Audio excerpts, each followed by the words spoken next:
Welcome to the Slop Farm. Enjoy the video. You start by confirming you have admin rights and the Bitlocker recovery key. This prevents being locked out.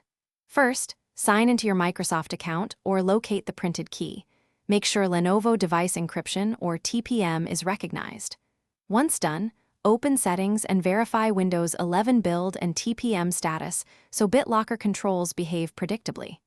These checks ensure decryption can proceed without unexpected reboots or recovery prompts. Now you're ready to begin disabling Bitlocker on the target drive. You'll now disable Bitlocker using Control Panel to maintain full control over decryption. Open Control Panel, go to System and Security, then Bitlocker Drive Encryption. Choose Turn off Bitlocker for the encrypted drive. Confirm the action when prompted so Windows begins decrypting the volume. This may take time depending on drive size and performance.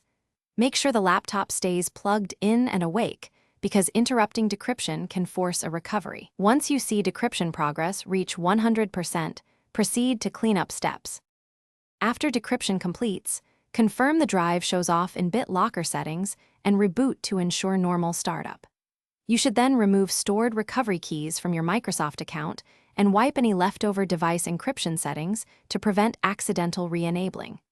If decryption fails or the system asks for a recovery key, stop and enter the saved recovery key you located earlier.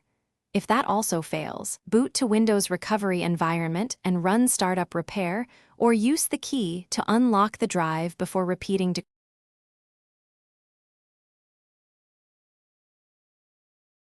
Thanks for watching. Consider subscribing if we helped you today.